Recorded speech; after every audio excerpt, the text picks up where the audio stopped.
Alright, how am I doing on time here? Main card. Kendall, the Spidr Grove, no, the Spidr, excuse me. We got the Spidr and the Spidr on the same card. That's going to be confusing. A lot of arachnid battles here on this card. Kendall Grove taking on Mark Munoz. This is going to be my upset pick. I'm going to go with Kendall Grove. I think in the striking, he leaps and bounds better than Mark Munoz. Munoz's strikes are just really, I'm really not digging his striking. I mean, he got outboxed by Nick Catone, who's not a great striker. He got, he had way too much trouble with Ryan Jensen on the feet than, anyone should. And, of course, there was the head kick to Matt Hamill. And even before the head kick, Hamill was just jabbing him to death. And Kendall Grove's striking it's not great, but he actually knows how to use his length. He'll throw a jab out there. He'll throw leg kicks. He'll, throw body kicks. He'll use knees.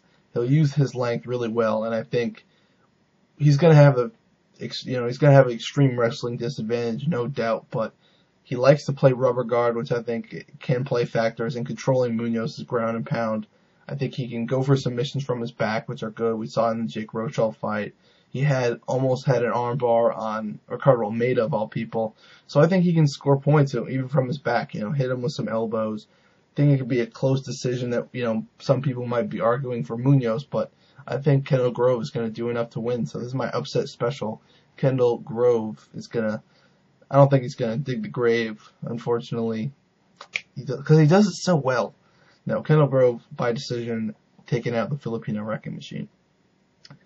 Alright, a guy that I'm very glad to see on the main card, Terry Edom taking on Rafael Dos Anjos. I'm really big on Terry Edom. I did a video on him before.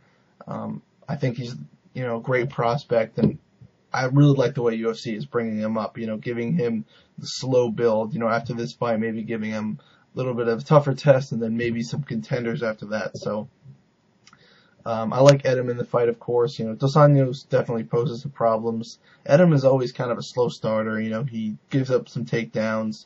He's still not a great wrestler. That's easily his weakness. Dos Anjos has got some good takedowns. He's, of course, Brazilian Jiu-Jitsu black belt. On the feet, he's not bad either. Throws some good leg kicks. But Edom is just a killer in the striking department. I mean, if you see the first round of the Sam Stout fight, Sam Stout's a good striker, and Edom just worked him, just destroyed him. We saw the knockout against Brian Cobb. We saw the beating he put on Justin Buchholz before he ended up finishing with a Darce. He's just a great stand-up fighter, and I think he's going to warp Dos Anjos with either a knee or a head kick sometime in the second round. So I see Terry Edom winning by knockout in the second round. Just being the faster, more aggressive, and better striker. But Dos Anjos, he's a decent live dog. He can get takedowns and work his jiu-jitsu game, but maybe I just can't get the image of him getting Shoryuken uppercutted by Jeremy Stevens. And I think Edom, not as Street Fighter-esque in the finish, but still a emphatic win for Terry Edom in this one. Matt Hughes, Renzo Gracie. Who cares? Matt Hughes by decision. Moving on. If you guys want to hear me break down that fight more, too bad. Matt Hughes is going to get takedowns. Renzo is going to gas like he always does. Matt Hughes isn't going to get caught in a submission. Renzo is pretty one-dimensional. Hughes probably is the better striker for the first time in his entire career. And he's going to get takedowns. They're going to gas. It's going to be boring. Hughes decision. Alright, lightweight title fight. BJ the Prodigy Penn taking on Frankie the Answer Edgar. BJ Penn's going to win this fight. Frankie Edgar really doesn't have much for Penn other than maybe toughness. And I think that's, while Edgar, I'll just give my pick. I'm going to pick BJ by decision. I think Edgar is tough enough to where he can last the whole 5. But Penn is going to just completely outwork him in every facet of the game. Penn is the better striker. His boxing is awesome. Some people were saying that I was overestimating his boxing before the Diego fight. How'd that turn out? He just completely destroyed Diego. I don't think he's going to murk Edgar as bad, but he's going to beat him up pretty bad. Edgar's face is going to be pretty mangled up. Not as mangled as Diego's, but pretty bruised and bloodied. He's going to beat him in the stand-up. Edgar's not going to be able to get takedowns. He's going to give up his back in scrambles if he wants to start those, and that's just a mistake. He's going to press BJ up against the fence, kind of like Kenny Florian did, and have little to no success. BJ's probably got the best takedown defense in the world.